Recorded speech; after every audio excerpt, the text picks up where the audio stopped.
നമസ്കാരം എല്ലാ കൂട്ടുകാർക്കും ലിച്ചേർസിൻ്റെ പുതിയൊരു വീഡിയോയിലേക്ക് സ്വാഗതം.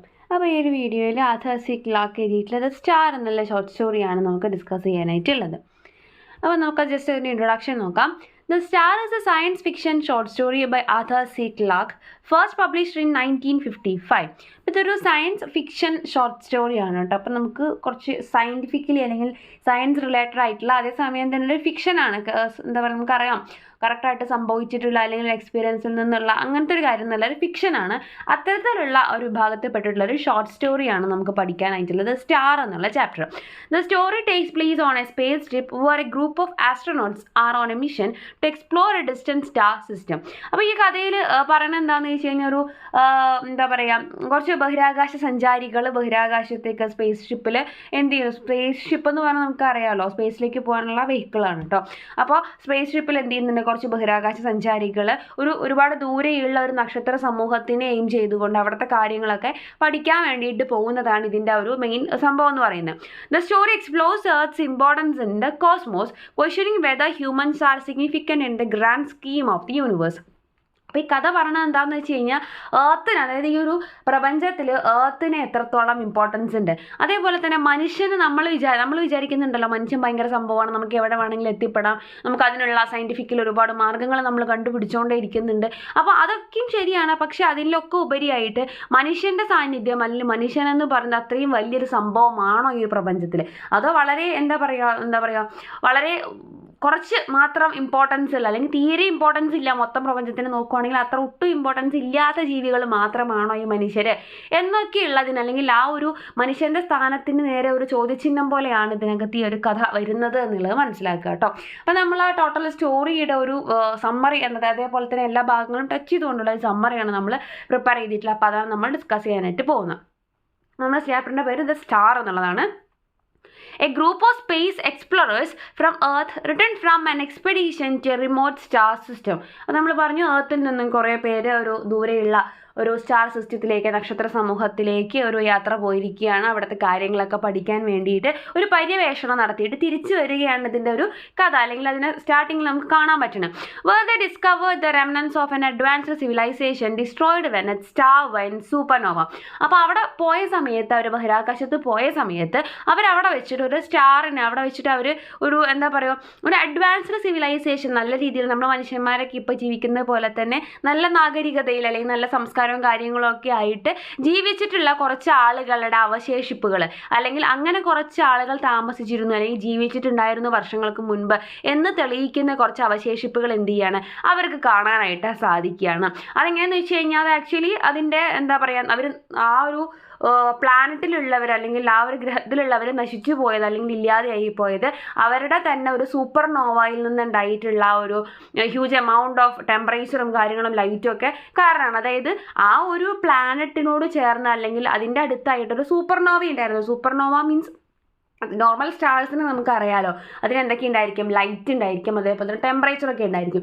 ഇത് തന്നെ വല്ലാതെ ഈ പറയുന്ന ലൈറ്റും ടെമ്പറേച്ചറൊക്കെ പുറത്ത് വിടാൻ വേണ്ടി തുടങ്ങിയിട്ടുണ്ടെങ്കിൽ വലിയ ടെമ്പറേച്ചർ, അതിന് ചുറ്റുപാടുമുള്ള ബാക്കിയുള്ള എല്ലാ കാര്യങ്ങളെയും നശിപ്പിക്കുന്ന രീതി. നമ്മൾ ജസ്റ്റ് നമ്മുടെ സണ്ണിനെ തന്നെ എക്സാമ്പിളായിട്ട് കരുതുക. സണ്ണിനൊരു സ്റ്റാർ എന്നുള്ള രീതിയിൽ നമ്മൾ കൺസിഡർ ചെയ്യുമ്പോൾ നമുക്കറിയാം ഇപ്പം നമുക്ക് എത്രത്തോളം ടെമ്പറേച്ചറും ലൈറ്റും കിട്ടുന്നുണ്ടെന്നും അത് ക്രമാതീതമായിട്ട് വർദ്ധിക്കുകയാണെന്ന് വിചാരിക്കും. അപ്പോൾ തീർച്ചയായിട്ടും അതെന്ത് ചെയ്യും, നമ്മളെ ബാധിക്കും, നമ്മുടെ നിലനിൽപ്പിനെ ബാധിക്കും. ഇപ്പോൾ തന്നെ നല്ലൊരു വേനൽക്കാലം വരുന്ന സമയത്ത് നമുക്ക് അതിൻ്റെ ടെമ്പറേച്ചറും കാര്യങ്ങളൊന്നും നമുക്ക് സഹിക്കാൻ പറ്റാതെ ആവുന്ന സിറ്റുവേഷൻസ് വരുന്നുണ്ട്. അപ്പോൾ അത് ഇതിൽ നിന്നൊക്കെ എത്രയോ ഉപരിയായിട്ട് എത്രയോ ഇരട്ടിയായിട്ട് അത് മാറിയിട്ടുണ്ടെങ്കിൽ നമുക്കത് പിടിച്ചു നിൽക്കാൻ പറ്റില്ല, നമുക്ക് സർവൈവ് ചെയ്യാൻ പറ്റില്ല. അത്തരത്തിൽ ഒരു സൂപ്പർനോവ ആയതുകൊണ്ട് അല്ലെങ്കിൽ അത്തരത്തിലുള്ള സൂപ്പർനോവയിൽ നിന്ന് ഉണ്ടായിട്ടുള്ള ആ ഒരു എന്താ പറയുക കിരണങ്ങളും ടെമ്പറേച്ചറും കാര്യങ്ങളും ഒക്കെ കാരണം നശിച്ചു പോയിട്ടുള്ള ഒരു കൂട്ടം ജനത അവിടെ ഉണ്ടായിരുന്നു, വേറൊരു പ്ലാനറ്റിൽ ഉണ്ടായിരുന്നു എന്ന് ഇവിടെ നിന്ന് പോയിട്ടുള്ള ആളുകളെ ശാസ്ത്രജ്ഞർ എന്ത് ചെയ്യാണ്, അല്ലെങ്കിൽ ബഹിരാകാശ സഞ്ചാരികളെ കണ്ടുപിടിക്കുന്നതാണ് അതിൻ്റെ ഒരു കഥ. The group's chief astrophysicist, a Jesuit priest, is suffering from a deep crisis of faith triggered by some undisclosed event during the journey. അപ്പോൾ അതിനകത്ത് മെയിനായിട്ടും പോയിട്ടുള്ള അതിൽ ലീഡേഴ്സിൽ മെയിനായിട്ടുള്ള ഒരാളൊരു പ്രീസ്റ്റാണ്. അപ്പോൾ നമുക്കറിയാം പ്രീസ്റ്റ് എന്ന് പറയുമ്പോൾ നമുക്ക് റിലീജിയൻ റിലേറ്റഡ് ആയിട്ടുള്ളൊരു കാര്യമാണ്, സയൻറ്റിസ്റ്റ് എന്ന് പറയുമ്പോൾ സയൻസ് റിലേറ്റഡ് ആയിട്ടുള്ളൊരു കാര്യമാണ്. അപ്പോൾ നമ്മൾ ഓൾറെഡി സയൻസ് ആൻഡ് ഡോഗ്മയൊക്കെ പഠിച്ചതാണ് അല്ലേ കഴിഞ്ഞ സെമ്മിൽ. അപ്പോൾ ആ ഒരു സയൻസ് ആൻഡ് ഡോഗ്മയൊക്കെ പഠിക്കുമ്പോൾ തന്നെ നമ്മൾ അതിനകത്ത് സയൻസിനെയും റിലീജിയനെയും ഓപ്പോസിറ്റ് ആയിട്ട് നിൽക്കുന്ന രണ്ട് കാര്യങ്ങളായിട്ടാണ് അതിൽ കൺസിഡർ ചെയ്യുന്നത്. അപ്പോൾ അങ്ങനെ അങ്ങനെ നോക്കുമ്പോൾ ഒരു പ്രീസ്റ്റ് ഇത്തരത്തിൽ എന്താ പറയുക ഒരു ബഹിരാകാശ സഞ്ചാരിയായിട്ട് പോകുന്നു എന്ന് പറയുമ്പോൾ തന്നെ അതിലൊരു കോൺട്രാസ്റ്റ് ആയിട്ട് നമുക്ക് ഫീൽ ചെയ്യും. അപ്പോൾ ഈ ഒരു സിറ്റുവേഷനിൽ ഇവിടെ പറഞ്ഞ എങ്ങനെയാണെന്ന് വെച്ച് കഴിഞ്ഞാൽ അദ്ദേഹത്തിൻ്റെ ആ ഒരു ചേഞ്ച്, ആ ഒരു ട്രാൻസ്ഫോർമേഷൻ ഇവിടെ ഇമ്പോർട്ടൻ്റ് ആണ്. അതായത് ആ ഒരു യാത്രയ്ക്ക് പുറപ്പെടുന്ന വരെയും അദ്ദേഹം ഒരു പുരോഹിതനാണ്. അദ്ദേഹത്തിന് ദൈവവിശ്വാസമുള്ളവരായിരിക്കും തീർച്ചയായിട്ടും പുരോഹിതനാവുക. അപ്പോൾ അതൊക്കെയുള്ള ഒരാളാണ്. പക്ഷെ അവിടെ പോയി തിരിച്ചു വരുമ്പോഴേക്കും അദ്ദേഹത്തിൻ്റെ മനസ്സിൽ ഒരുപാട് ചോദ്യങ്ങൾ വരികയാണ്. ഇത്രയും കാലം അദ്ദേഹം വിശ്വസിച്ച ദൈവം ആക്ച്വലി ഉണ്ടോ, ശരിക്കും അങ്ങനെ വിശ്വസിക്കാൻ പാടുണ്ടോ, വിശ്വസിച്ചിട്ട് വല്ല കാര്യമുണ്ടോ, ഇതിനെക്കുറിച്ചൊക്കെ അദ്ദേഹത്തിൻ്റെ ഉള്ളിലുള്ള ഒരു ദൈവവിശ്വാസത്തിൽ കാര്യമായ മങ്ങലേൽക്കുകയാണ് ചെയ്യുന്നത്. അപ്പം എന്തുകൊണ്ട് അത് സംഭവിച്ചു, ഈ ഒരു യാത്രയിൽ എന്താണ് അദ്ദേഹത്തിൻ്റെ ദൈവവിശ്വാസത്തിനെ കെടുത്തിക്കളയാൻ മാത്രം ബലമുള്ള വേറെ എന്ത് ശക്തിയാണ് അവിടെ ഉണ്ടായത്, എന്ത് റീസൺ ആണ് ഉണ്ടായതെന്നൊക്കെ നമ്മൾ അവസാനം പറയും കേട്ടോ. അതുവരെ അതൊരു എന്താ പറയുക ഒരു ട്വിസ്റ്റ് പോലെ അല്ലെങ്കിൽ സസ്പെൻസ് ആയിട്ട് നിൽക്കുന്ന രീതിയിലാണ് കഥ പോകുന്നത്. As the approach the star the discover that it is actually A white dwarf. അങ്ങനെ അവർ ആ ഒരു സ്റ്റാർ അവരവിടെ കാണുന്നുണ്ട് ബഹിരാകാശത്ത് പോകുന്ന സമയത്ത്. ആ സ്റ്റാറിനെ കണ്ടിട്ട് ഇവരടുത്ത് പോയി നോക്കുമ്പോൾ അവർക്ക് മനസ്സിലാവുന്നത് ഒരു വൈറ്റ് ഡ്വാർഫ് ആണ്. വൈറ്റ് ഡ്വാർഫ് എന്നുള്ളതുകൊണ്ട് ഉദ്ദേശിക്കുന്നത് നമ്മൾ എന്താ പറയുക ഇത്തരത്തിൽ ഒരു സ്റ്റാർ ഉണ്ട്. ആ സ്റ്റാർ എന്തായി മാറുന്നു, ഭയങ്കര ടെമ്പറേച്ചറും ലൈറ്റും ഒക്കെ എമിറ്റ് ചെയ്യുന്ന രീതിയിലൊരു സൂപ്പർനോവയായിട്ട് മാറുന്നു. അങ്ങനെ ആ സൂപ്പർനോവയിലുള്ള ടെമ്പറേച്ചറും കാര്യങ്ങളൊക്കെ കത്തി തീർന്ന് അവസാനം അത് വീണ്ടും ചെറുതായിട്ട് ഒരു ഗ്രഹത്തിൻ്റെ ഒക്കെ വലുപ്പത്തിലേക്ക് മാറുന്ന സിറ്റുവേഷൻ, അതിനാണ് നമ്മൾ വൈറ്റ് ഡ്വാർഫ് എന്നുകൊണ്ട് ഉദ്ദേശിക്കുന്നത്. The remnants of a massive star that has burned out. അപ്പോൾ അതായത് വലിയൊരു സ്റ്റാർ കത്തി തീർന്നിട്ട് അതിൻ്റെ വലുപ്പവും ടെമ്പറേച്ചറും ഒക്കെ കുറഞ്ഞില്ലാണ്ടായിട്ട് ചെറുതായി പോകുന്ന അവസ്ഥയാണ് വൈറ്റ് ഡ്വാർഫ് എന്ന് പറയുന്നത്. അപ്പോൾ നമ്മുടെ ഈ ബഹിരാകാശ സഞ്ചാരികൾ അവിടെ എത്തുമ്പോഴേക്കും അന്ന് എക്സ്പ്ലോഡ് ചെയ്ത് പോയ അല്ലെങ്കിൽ അന്ന് ടെമ്പറേച്ചർ കൂടിപ്പോയ സൂപ്പർനോവ ഇപ്പം എന്തായി മാറിയിരിക്കണു, വൈറ്റ് ഡ്വാർഫ് ആയിട്ട് മാറിയിട്ടുണ്ട്. The crew is amazed by the star's beauty and power. അപ്പോൾ അതിൻ്റെ ഒരു ഭംഗിയും ശക്തിയൊക്കെ കാണുമ്പോൾ ഇവർ ഭയങ്കരമായിട്ട് അത്ഭുതപ്പെട്ടു പോകുന്നുണ്ട്. However, as they explore the star system further, they come across a planet that has been devastated by the star's explosive transformation into a white dwarf. അപ്പം അങ്ങനെ അവർ ആ ഒരു വൈറ്റ് ഡ്വാർഫിനെ എന്ത് ചെയ്യുന്നുണ്ട്, മൊത്തത്തിൽ ആ ഒരു സ്റ്റാറിനെ അവർ മൊത്തത്തിൽ ഇങ്ങനെ നോക്കുന്നുണ്ട്, എന്ത് കാര്യങ്ങളൊക്കെ എക്സാമിൻ ചെയ്യുന്നുണ്ട്. ആ സമയത്ത് അവർക്ക് എന്ത് മനസ്സിലാവുകയാണ്, അതിനോട് ചേർന്ന് തന്നെ കുറച്ച് ദൂരത്ത് അല്ലെങ്കിൽ അതിൻ്റെ ആ ഒരു ഭാഗത്ത് തന്നെയായിട്ട് എന്ത് ചെയ്യാൻ സാധിക്കുന്നുണ്ട്, വേറൊരു പ്ലാനറ്റിനെ കാണാനായിട്ട് സാധിക്കുന്നുണ്ട്. ആ പ്ലാനറ്റ് മൊത്തത്തിൽ നശിച്ചു പോയിരിക്കുകയാണ്. അതിനകത്തുള്ള ജീവികളും അതേപോലെ ജീവൻ്റെ അവശേഷിപ്പുകളൊക്കെ ഇല്ലാണ്ട് എന്ത് കാരണമാണ് ഇപ്പം ഇവർ ആദ്യം കണ്ടിട്ടുള്ള ആ ഒരു സ്റ്റാർ ഉണ്ടല്ലോ, ഇപ്പോൾ വൈറ്റ് ഡ്വാർഫായി പോയിട്ടുള്ള സ്റ്റാർ. അപ്പോൾ അതൊരു സ്റ്റാറിൽ നിന്നും വൈറ്റ് ഡ്വാർഫായി മാറി ആ ഒരു ട്രാൻസ്ഫോർമേഷൻ കാരണം അപ്പം അത് പുറത്ത് വിട്ടിട്ടുള്ള ടെമ്പറേച്ചറും ലൈറ്റും ഒക്കെ കാരണമാണ് ആ ഒരു പ്ലാനറ്റിലുള്ള സകല ജീവജാലങ്ങളും നശിച്ചു പോയിട്ടുള്ളത് എന്ന് അവർക്ക് മനസ്സിലാവുകയാണ്. The planet's inhabitants and advanced civilisation had been aware of the impending disaster but were unable to escape. അപ്പോൾ പ്ലാനറ്റിലുള്ള ആളുകൾക്ക് വർഷങ്ങൾക്ക് മുന്നേ തന്നെ, അത് നശിക്കുന്നതിന് വർഷങ്ങൾക്ക് മുന്നേ തന്നെ എന്ത് മനസ്സിലായിട്ടുണ്ടായിരുന്നു, ഇത് നശിക്കാൻ പോവുകയാണ്, അതായത് ഈ ഒരു അവരുടെ സ്റ്റാറിന് എന്ത് ചെയ്യാൻ പോവാണ്, ടെമ്പറേച്ചർ കൂടാൻ പോവാണ്, സൂപ്പർനോവ ആവാൻ പോവാണെന്നൊക്കെ മനസ്സിലായിട്ടുണ്ടായിരുന്നു. നമുക്ക് തന്നെ അറിയാമല്ലോ, നമുക്ക് കൂടുതൽ ടെമ്പറേച്ചർ കിട്ടാൻ നമുക്ക് മനസ്സിലാവും, ഭയങ്കര ചൂടാണ്, സൂര്യനിൽ ഇപ്പോൾ നല്ലോണം ആ ടെമ്പറേച്ചർ നമുക്ക് ഫീൽ ചെയ്യുന്നുണ്ട്, അത് നമുക്ക് മനസ്സിലാവുമല്ലോ. അപ്പോൾ അത്തരത്തിൽ അവരും ഒരുപാട് ജനറേഷൻസ് മുന്നേ എന്ത് ചെയ്തിട്ടുണ്ടായിരുന്നു, തിരിച്ചറിഞ്ഞിട്ടുണ്ടായിരുന്നു അവരുടെ ആ ഒരു സ്റ്റാർ ഇങ്ങനെ സൂപ്പർനോവ ആവാൻ പോവുകയാണ്, നമ്മുടെ ലൈഫ് ഡേഞ്ചറാണ് എന്നൊക്കെ മനസ്സിലായിട്ടുണ്ടായിരുന്നു. പക്ഷെ അവർക്ക് അവിടെ നിന്ന് രക്ഷപ്പെടാൻ പറ്റിയില്ല. Recognising several generations in advance that their star would soon explode.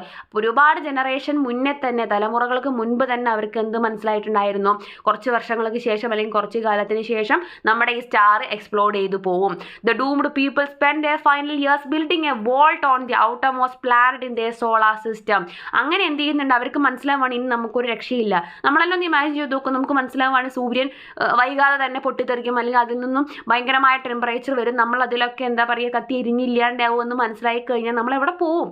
എല്ലാവരും കൂടെ നമുക്ക് പോകാനുള്ള സ്ഥലമുണ്ടോ? ഇല്ല, നമുക്ക് ഇവിടെ കിടന്ന് മരിക്കല്ലാണ്ട് വേറെ നിവൃത്തിയൊന്നുമില്ല. അപ്പോൾ ആ ഒരു അവസ്ഥയിലാണ് അവർ നിൽക്കുന്നത്. അപ്പോൾ ഭീകരമായ ഒരു അവസ്ഥ നിങ്ങളൊന്ന് ആലോചിച്ച് നോക്കുക കേട്ടോ. അപ്പോൾ അവർ വിചാരിക്കുകയാണ് അവരിനി എവിടേക്ക് പോകുമെന്ന് ആലോചിച്ചിരിക്കുന്ന ആ ഒരു സിറ്റുവേഷനിലാണ് അവർ നിൽക്കുന്നത്. ഒന്നും രണ്ടോ ആളുകളല്ല, ഒരുപാട് ആളുകൾ ഉണ്ടാവുമല്ലോ. അപ്പോൾ അവരെന്ത് ചെയ്യുകയാണ്, മുൻകൂട്ടി കാണുന്നുണ്ട് പ്രശ്നമാണ് എന്നുള്ളത്. അപ്പോൾ അവരെല്ലാവരും കൂടിയിട്ട് ആ ഒരു അവസാനത്തെ വർഷങ്ങൾ അവരൊരു വോൾട്ട് ഫോം ചെയ്യാണ്. വോൾട്ട് എന്ന് പറഞ്ഞിട്ടുണ്ടെങ്കിൽ പ്രത്യേകമായ ഒരു സ്ട്രക്ചർ കേട്ടോ, അതായത് ഈ ടെമ്പറേച്ചറൊന്നും വല്ലാതെ തട്ടാത്ത രീതിയിൽ എന്തെങ്കിലും ഒരു സ്ട്രക്ചർ, റൂം പോലത്തെ ഒരു കാര്യം മനസ്സിൽ ഇമാജിൻ ചെയ്യാം. അത്തരത്തിലൊരു വോൾട്ട് ഉണ്ടാക്കുകയാണ് on the outer most planet in the solar system. അവരുടെ സോളാർ സിസ്റ്റത്തിൻ്റെ ഏറ്റവും പുറത്തുള്ള പ്ലാനറ്റ് പ്ലാനറ്റിൽ അവർ എന്ത് ചെയ്യാണ്, അത്തരത്തിലൊരു വോൾട്ട് ഉണ്ടാക്കുകയാണ്. Whose Pluto like orbit was distant enough to survive the supernova. അതായത് പ്ലൂട്ടോനെ പോലെ ഒരുപാട് ദൂരെയുള്ള ആ ഒരു എന്താ പറയുക ഓർബിറ്റിലായതുകൊണ്ട് തന്നെ ആ ഒരു സൂപ്പർനോവയുടെ ടെമ്പറേച്ചർ അത്രയൊന്നും അവിടെ എത്തില്ല എന്ന് ഉറപ്പുള്ള സ്ഥലത്ത് അവരൊരു വോൾട്ട് ഉണ്ടാക്കുകയാണ്. അവരൊരു സ്ട്രക്ചർ, ഒരു റൂം പോലത്തെ ഒരു സ്ഥലം ഉണ്ടാക്കുകയാണ്. In the volt they placed A complete record of their history. ആ വോൾട്ടിൽ പോയിട്ട് അവരെന്ത് ചെയ്യാണ്, അവരുടെ എല്ലാ റെക്കോർഡും എന്ത് ചെയ്യുന്നുണ്ട്, അവിടെ അവർ വെക്കുകയാണ്. അതായത് അവരുടെ history, culture, achievements and philosophy, hoping that it would someday be found so that their existence would not have been in vain. അപ്പോൾ അവിടെ പോയിട്ട് ആ ഒരു വോൾട്ടിൽ അവരെന്തൊക്കെ ചെയ്തു വയ്ക്കുകയാണ്, അവരുടെ അതുവരെയുള്ള എല്ലാ ചരിത്രങ്ങൾ, അവരുടെ സംസ്കാരങ്ങൾ, അവരുടെ നേട്ടങ്ങൾ, അവരുടെ ഫിലോസഫികൾ, അതേപോലെ തന്നെ അവരുടെ എല്ലാ കാര്യങ്ങളും. അതായത് എന്തിനാ അവരത് ചെയ്യാൻ, ഏതെങ്കിലും ഒരു കാലത്ത് എങ്ങനെയെങ്കിലുമൊക്കെ മനുഷ്യന്മാർ എന്ത് ചെയ്യും, അവിടെ എത്തിപ്പെടും. അപ്പോൾ എന്ത് ചെയ്യും, ഇവരുടെ നിലനിൽപ്പ്, ഇങ്ങനെയും ഒരുപിടി മനുഷ്യർ ഇവിടെ ജീവിച്ചിട്ടുണ്ടായിരുന്നു എന്നതിൻ്റെ അവശേഷിപ്പായിട്ട് അതൊക്കെ അവിടെ നിൽക്കട്ടെ. അല്ലെങ്കിൽ എന്താണ്, അങ്ങനെ ആളുകൾ ജീവിച്ചിട്ട് നമ്മൾ അറിഞ്ഞില്ല. അപ്പോൾ അതുകൊണ്ട് തന്നെ ഭാവിയിൽ എന്തെങ്കിലും അത് കണ്ടുപിടിക്കപ്പെടും എന്നുള്ള വിശ്വാസത്തിൽ അവരുടെ ഒരുപാട് കാര്യങ്ങൾ അവിടെ അവർ റെക്കോർഡ് ചെയ്ത് വെക്കുകയാണ്. The story takes A philosophical turn as astronauts reflect on the fate of the planet and it's inhabitants. അപ്പോൾ ഇതൊരു ഫിലോസഫിക്കലായിട്ട് ഈ കഥ മാറുന്ന സ്ഥലം എവിടെ വെച്ചിട്ടാണ് എന്താ പറയുന്നത്, അത്തരത്തിൽ നമ്മളെ പോലത്തെ മനുഷ്യന്മാർ വേറെ ഉണ്ടായിരുന്നു, വേറൊരു പ്ലാനറ്റ് ഉണ്ടായിരുന്നു, അവിടുത്തെ മനുഷ്യരൊക്കെ എങ്ങനെ ഇല്ലാണ്ടായി എന്നൊക്കെ അറിയുന്നിടത്ത് അതിൻ്റെ ഫിലോസഫിക്കലായ ഒരു ടേണിംഗ് പോയിന്റ് അവിടെ വരികയാണ്. They realise that the universe is indifferent to human existence and that the destruction of the entire civilisations can occur without warning. അപ്പോൾ അവിടെ വെച്ചിട്ട് അവർക്ക് മനസ്സിലാവുകയാണ് എന്താ ഹ്യൂമൻ എക്സിസ്റ്റൻസ് എന്ന് പറയുന്നത് അത്രേ ഉള്ളൂ. അതായത് ഒരു മുന്നറിയിപ്പും ഇല്ലാതെ ചിലപ്പോൾ പെട്ടെന്ന് ഒരു ദിവസം നമ്മളെല്ലാവരും ഇല്ലാണ്ടായി എന്ന് വരാം. അപ്പോൾ അത്രയും എന്താ പറയുക സിമ്പിളായിട്ട് എപ്പോൾ വേണമെങ്കിലും ഇല്ലാണ്ടാവാൻ സാധ്യതയുള്ള മനുഷ്യർ അല്ലെങ്കിൽ ജീവനാണ് നമ്മുടേതൊക്കെ. അല്ലാതെ നമ്മൾ വലിയ സംഭവം ആയതുകൊണ്ട് നമുക്ക് ഇവിടെ പിടിച്ചു നിൽക്കാൻ പറ്റിക്കൊള്ളണമെന്നില്ല. പ്രകൃതി അല്ലെങ്കിൽ പ്രപഞ്ചം വിചാരിച്ചിട്ടുണ്ടെങ്കിൽ എപ്പോൾ വേണമെങ്കിലും ആ ഒരു മൊത്തം മനുഷ്യരാശിയെ തന്നെ ഇല്ലാണ്ടാക്കാൻ സാധിക്കും എന്നൊരു തോട്ടിലേക്ക് കഥ മാറുകയാണ്. The final paragraph of the star reveals that ഇപ്പോഴും നമ്മൾ എന്ത് പറഞ്ഞില്ല, എന്തുകൊണ്ടാണ് അദ്ദേഹത്തിന് ദൈവവിശ്വാസം ഇല്ലാതായത് എന്നതിൻ്റെ പ്രോപ്പർ റീസൺ പറയുന്നില്ല, അത് പറയാൻ പോകുന്നേ ഉള്ളൂ. The final paragraph of the star reveals the deepest root of the priest pain. ഇനിയാണ് പറയുന്നത്, ലാസ്റ്റ് സെക്ഷനിലാണ് പറയുന്നത് എന്തുകൊണ്ടാണ് ആ ഒരു പ്രീസ്റ്റിന് ഭയങ്കരമായ വേദന തോന്നുന്നത്, എന്തുകൊണ്ട് ദൈവവിശ്വാസം നഷ്ടപ്പെട്ടു എന്നൊക്കെ. Determining the exact year of the long ago supernova and the star system's distance from Earth, he calculated the date he emitted light from the explosion reached Earth. അപ്പോൾ അദ്ദേഹം എന്ത് ചെയ്യുന്നുണ്ട്, ആ ഒരു സൂപ്പർനോവയുടെയും ആ ഒരു സ്റ്റാറിൻ്റെയും അതേപോലെ ആ ഒരു പ്ലാനറ്റിൻ്റെയും ഒക്കെ ഒരു പ്രായം കാൽക്കുലേറ്റ് ചെയ്യുക. അതായത് എത്ര വർഷം മുൻപാണ് അത് സൂപ്പർനോവയായത്, എത്ര വർഷം മുൻപ് അതൊരു സ്റ്റാർ ആയിരുന്നു, അതൊക്കെ നമുക്ക് കാൽക്കുലേറ്റ് ചെയ്യാൻ പറ്റില്ല സയൻസ് വെച്ചിട്ട്. അപ്പോൾ അത്തരത്തിൽ അവർ അതിൻ്റെ ഒരു പ്രായവും കാലഘട്ടമൊക്കെ അവർ എന്ത് ചെയ്യാണ്, ജസ്റ്റ് കാൽക്കുലേറ്റ് ചെയ്യുകയാണ്, എപ്പോഴാണ് അത് എക്സ്പ്ലോഡ് ചെയ്തത് അതൊക്കെ മനസ്സിലാവുകയാണ്. Showing that the cataclysm that destroyed the peaceful planet was the same star that heralded the birth of Jesus. അപ്പോഴാണ് അവിടെ അദ്ദേഹത്തിന് മനസ്സിലാവുന്നത് അന്ന് ആ ഒരു എക്സ്പ്ലോഡ് ചെയ്ത മനുഷ്യരാശിയെ തന്നെ ഇല്ലാണ്ടാക്കി കളഞ്ഞിട്ടുള്ള ആ ഒരു നക്ഷത്രം എന്ന് പറയുന്നത് ജീസസ് ക്രൈസ്റ്റിന്റെ ജന്മത്തിനെ വിളിച്ചറിയിച്ച ആ ഒരു നക്ഷത്രമായിരുന്നു. നമുക്കറിയാം അല്ലെ, ആ ഒരു നക്ഷത്രത്തിന്റെ വരവോടുകൂടി അല്ലെങ്കിൽ അതിനെ നോക്കിയിട്ടാണ് യേശു ക്രിസ്തു അല്ലെങ്കിൽ അദ്ദേഹം ജീസസ് ക്രൈസ്റ്റ് ജനിച്ചു, അദ്ദേഹം പിറന്നു എന്നുള്ള ഒരു സംഭവം നമ്മൾ കൺസിഡർ ചെയ്യുന്നു, അല്ലെങ്കിൽ അത് എല്ലാവരും അറിഞ്ഞത് എന്ന് നമുക്കെല്ലാം കേട്ടിട്ടുണ്ടാകും ആ ഒരു സംഭവം. അപ്പോൾ ആ ഒരു എന്താ പറയുക സ്റ്റാർ, ആ ഒരു ആക്ച്വൽ നമ്മൾ എന്താ പറയുക ആ ഒരു ദൈവപുത്രൻ്റെ വരവ് അറിയിച്ചിട്ടുള്ള ആ സമൂഹത്തിൽ അല്ലെങ്കിൽ ലോകത്തിനെ അറിയിച്ച ആ ഒരു നക്ഷത്രം എക്സ്പ്ലോഡ് ചെയ്തിട്ട് അല്ലെങ്കിൽ ആ ഒരു നക്ഷത്രം സൂപ്പർനോവ ആയതുകൊണ്ടാണ്, അല്ലെങ്കിൽ അതിൻ്റെ ലൈറ്റിൽ നിന്നും അതിൻ്റെ ടെമ്പറേച്ചറിൽ നിന്നുമാണ് ഒരു മനുഷ്യരാശി തന്നെ ഇല്ലാണ്ടായത് എന്നൊരു സത്യം അദ്ദേഹം തിരിച്ചറിയാണ്. The scientist's faith is shaken because of the apparent capriciousness of the god. അപ്പോൾ അതറിഞ്ഞപ്പോഴാണ് അദ്ദേഹത്തിന് എന്ത് ചെയ്യുന്നത്, അദ്ദേഹത്തിൻ്റെ സകല വിശ്വാസം നഷ്ടപ്പെട്ടു പോകുന്നത്. അപ്പം അത്തരത്തിൽ അത്രയും വലിയ ഇമ്പോർട്ടൻസ് ഉള്ള അത്രയും വലിയൊരു കാര്യം ചെയ്ത അതേ നക്ഷത്രം തന്നെ അത്രയും മനുഷ്യരുടെ അവസാനത്തിന് കാരണമായെങ്കിൽ പിന്നെ എവിടെ ദൈവം എന്നാണ് അദ്ദേഹത്തിന് ഇവിടെ ഒരു ചോദ്യമായിട്ട് വരുന്നത്. Overall the star is a thought provoking and hauntingly beautiful story. എന്തായാലും അതൊരു നമ്മളെന്നും ചിന്തിച്ച് നോക്കുക, ഇത്രേ ഉള്ളൂ എന്നുണ്ടെങ്കിൽ അത് സത്യമാണെങ്കിൽ നമ്മളൊക്കെ എത്ര എന്താ പറയുക എത്ര ചെറിയ എന്താ പറയുക ഭാഗമാണ്, അല്ലെങ്കിൽ നമുക്കൊന്നും യാതൊരു വിലയില്ല. നമുക്ക് ആ ഒരു പ്രപഞ്ചം വിചാരിച്ചിട്ടുണ്ടെങ്കിൽ ഏത് സെക്കൻഡിൽ വേണമെങ്കിലും മൊത്തം മനുഷ്യരാശി ഇല്ലാണ്ടായി പോവും എന്നൊരു ചിന്ത നമുക്ക് ഈ ഒരു കഥ വായിക്കുമ്പോൾ വരും. ആൻഡ് ഹോണ്ടിംഗ്ലി ബ്യൂട്ടിഫുൾ എന്ന് പറയുന്നത് ഭയപ്പെടുത്തുന്ന, നമ്മളെ അലട്ടുന്ന തരത്തിൽ അത്രയും മനോഹരമായ കഥ എന്നാണ് പറയുന്നത്. മനോഹരം അതേപോലെ തന്നെ ഹോണ്ടിംഗ്ലി എന്നും പറയുന്നുണ്ട്. കാരണം നമുക്കൊരു ടെൻഷൻ, നമ്മുടെ ഉള്ളിലൊരു നമ്മളെ അലട്ടുന്ന രീതിയിൽ എന്തൊക്കെയൊക്കെയോ കാര്യങ്ങൾ ആ ഒരു കഥ നമ്മളോട് പറയുന്നുണ്ട്. That explores the human condition. അതെന്ത് ചെയ്യുന്നുണ്ട്, നമ്മുടെ ഒരു അവസ്ഥ കാണിക്കുന്നുണ്ട്. The fragility of life. നമ്മുടെ ലൈഫ് എന്ന് പറഞ്ഞാൽ എത്രത്തോളം വീക്കാണ്, അത്രയും സ്ട്രോങ് ഒന്നും എപ്പം വേണമെങ്കിലും ഇല്ലാണ്ടാവാം എന്നൊരു തീം അതിനകത്ത് വരുന്നുണ്ട്. And the vastness and mystery of the universe. അതേപോലെ തന്നെ പ്രപഞ്ചത്തിൻ്റെ ആ ഒരു പരപ്പും അതേപോലെ അതിൻ്റെ ഒരു നിഗൂഢതയൊക്കെ നമുക്ക് മനസ്സിലാക്കി തരാൻ ഈ കഥയിൽ കൂടെ സാധിക്കുന്നുണ്ട്. ഇത്രയാണ് ഈ ഒരു ചാപ്റ്ററിൽ മെയിനായിട്ട് നമുക്ക് ഡിസ്കസ് ചെയ്യാനായിട്ടുള്ളൂ. താങ്ക്